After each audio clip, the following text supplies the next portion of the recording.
లోక్సభలో delimitation bill వీగిపోవడంపై మహిళలకు sorry చెప్పారు ప్రధాని మోదీ. చారిత్రాత్మకమైన మహిళా బిల్లును విపక్షాలు అడ్డుకోవడం బాధాకరమన్నారు.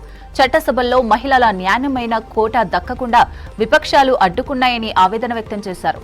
కాంగ్రెస్, డీఎంకే, టీఎంసీ, ఎస్పీ పార్టీలు మహిళలకు ద్రోహం చేశాయని ఆరోపించారు. విపక్షాల కుటిల నీతిని ప్రజలు అర్థం చేసుకున్నారని, భవిష్యత్తులో ఓటు హక్కుతో బుద్ధి చెప్తారన్నారు.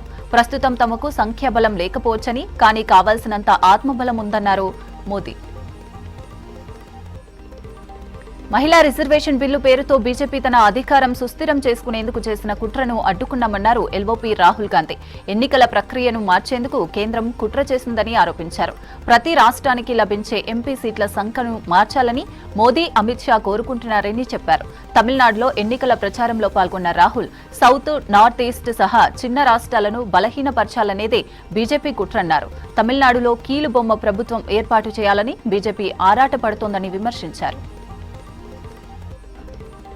ప్రధాని మోదీకి చిత్తశుద్ది లేకనే రాజ్యాంగ సవరణ బిల్లు లోక్సభలో వీగిపోయిందన్నారు ముఖ్యమంత్రి రేవంత్ రెడ్డి. మహిళా రిజర్వేషన్ల ముసుగులో రాజ్యాంగ మార్పు, రిజర్వేషన్ల రద్దుకు బీజేపీ చేసిన ప్రయత్నాన్ని కాంగ్రెస్ అడ్డుకుందని చెప్పారు. బీజేపీకి నిజంగా చిత్తశుద్ది ఉంటే ప్రస్తుతమున్న 543 సీట్లలోనే మహిళా రిజర్వేషన్లు అమలు చేయాలని డిమాండ్ చేశారు రేవంత్.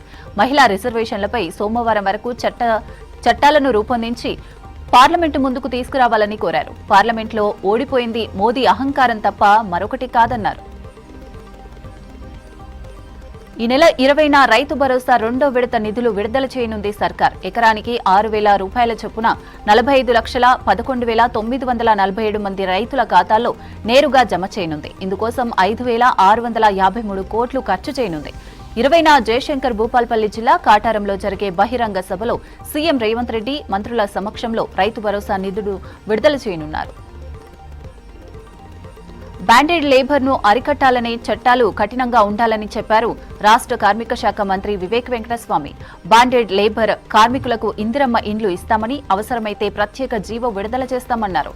హైదరాబాద్ అమీర్పేట్లోని మానవ అక్రమ రవాణా, బ్యాండెడ్ లేబర్ నిరోధం అంశంపై స్టేట్ కన్వెన్షన్ వర్క్ షాప్ కు చీఫ్ గెస్ట్ గా అటెండ్ అయ్యారు మంత్రి వివేక్. రెవెన్యూలో కొత్త పాలసీ తీసుకురాబోతున్నామన్నారు మంత్రి పొంగులేటి శ్రీనివాసరెడ్డి. 2 ఏళ్లుగా ల్యాండ్ వాల్యూ పెంచలేదని, రిజిస్ట్రేషన్ ల్యాండ్ వాల్యూ పెంచాలని చూస్తున్నామని అన్నారు.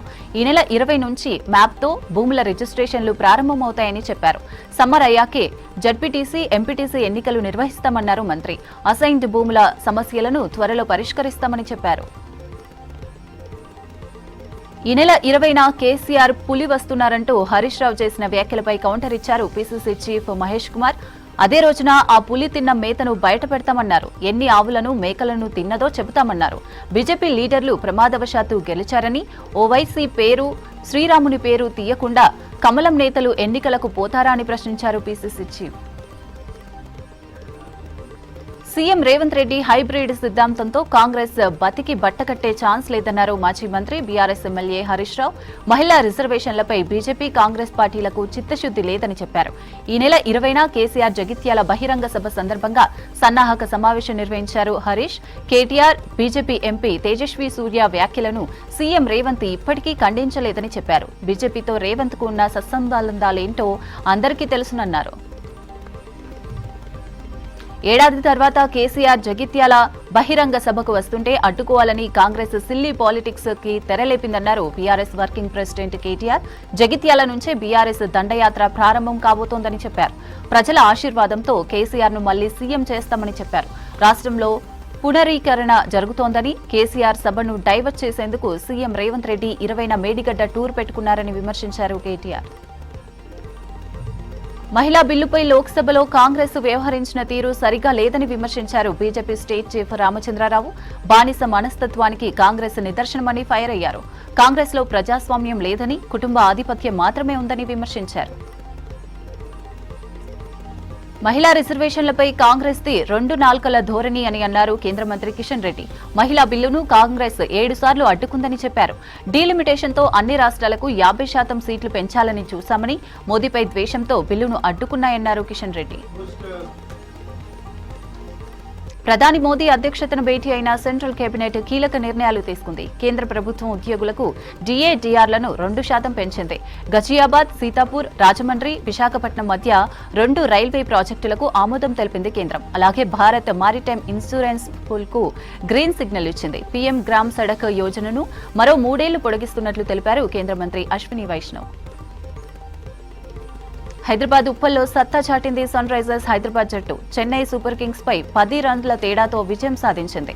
ముందుగా బ్యాటింగ్ కు దిగిన సన్ రైజర్స్ హైదరాబాద్ నిర్ణీత 20 ఓవర్లలో 9 వికెట్ల నష్టానికి 194 పరుగులు చేసింది. అయితే టార్గెట్ ఛేదనలో ఫెయిల్ అయింది చెన్నై సూపర్ కింగ్స్. 20 ఓవర్లలో 8 వికెట్లు కోల్పోయి 184 పరుగులు మాత్రమే చేసింది చెన్నై.